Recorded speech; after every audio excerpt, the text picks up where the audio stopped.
Domestic violence has no place in love or marriage. Here are 9 tips on how you can overcome domestic violence in that abusive marriage. I will advise that you watch this video to the end because the last point might be just what you need to overcome that abuse. This is Alpha Dialogue, and as usual, sit back, grab that cup of coffee, let's discuss. The first point in overcoming domestic violence in an abusive marriage is recognizing that abuse. Is it a physical abuse? Is it an abuse on your mental health? Is it emotional kind of abuse? Is it verbal abuse? Know first the type of abuse. Some people don't even know they're abused. So you must recognize the abuse first. That's the first step to overcoming an abuse. Now, the second step to take in an abusive relationship is safety first. Violence should not be negotiable in any kind of relationship. Keep important contact and addresses, phone numbers. Have an exit route in case of emergency. You must be alert at all times. Keep important documents and addresses within reach. Know where to go to in case of an emergency. Always tell one person. A lot of people, tradition makes it known that you should not share your problems with people. No. In an abusive marriage, you must confide in at least one or two persons. Two or one persons must know what you're going through. Maybe a family member, it may be a close friend. Number 3, talk to someone you trust. Silence protects the abuser and puts the abused in danger. So it is safe to speak to one or two persons that you know and trust so that you do not put yourself in danger. Also, that in case anything happens to you, one can have an idea on what actually happened. We don't pray for that, but there is need to talk to one or two persons of any kind of abuse you're passing through. Number 4, seek professional help. Undergo therapy for the abuser, anger management counseling, behavior change counseling, anger management therapy. Take tips on how to manage that intense anger. Violence does not stop with promises alone. It requires action. So it's not enough for you to say, oh, I'm going to stop. Some of these things, you have to be intentional about it and make an effort to stop. One of the efforts is seeking help because these things has been part of you. Sometimes you grow with it. So going away from it needs that your orientation and your entire mentality and mindset be managed and overhauled. So be intentional about seeking help. Number 5, set clear boundaries. Now, violence of any kind should not be contained, should not be negotiated. You can set subtle but firm boundaries. And if boundaries are not observed, you take bolder steps. Legal actions is another step. Call the police. If your husband is abusing you, don't hesitate to let the authorities know about it. Protect yourself in any way you can. Number 6 point is address root cause of the problem. When you address that root cause, you seek help. Now ask yourself, if you are the abuser, what is it that this my wife does that makes me hit her? Why do I get irritated? Is it a normal thing for me to be angry that much? I have anger issues.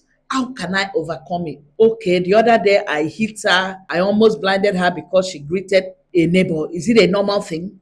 Is it how do I overcome this over jealousy? So when you ask yourself these questions and you know where you're not doing well, you'll be able to seek help. You'll be able to, because even when you're going for therapy or counseling, these are the questions you'll be asked so that it could be addressed. So when these questions are put up to you, how are you able to entertain it if you don't know yourself? So it's time you sit down and take stock of your actions and inactions. How better could you have handled it? When you address these issues, you know the root cause of the problem, then it will be easy for you to profess solutions to them. Number 7, strengthen independence. Some of the abuse victims find themselves still remaining in an abusive relationship without a say because of financial independence.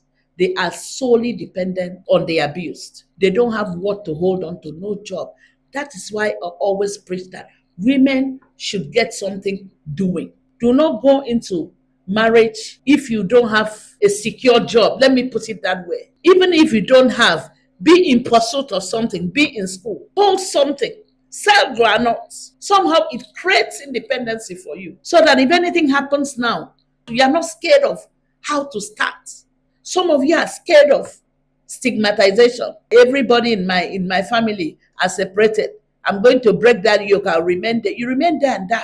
If it's not comfortable, take a bow instead of you to be in agony for the rest of your life or be in a relationship that safety is not recognized. Some of you are holding different portfolios in church. What would the church say? My family will not permit that. No, your family would come around.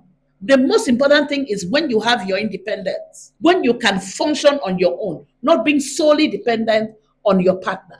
This independence also includes emotional independence. When you are independent emotionally, it helps you overcome manipulations from your partner. You can think straight and right. You will not be gaslighted. Emotional independence has a lot to do how mentally developed you are. So you don't stop at nothing from developing yourself. Now, the eighth point is protect your child. Children who witness violence are harmed, even though they may not be physically harmed.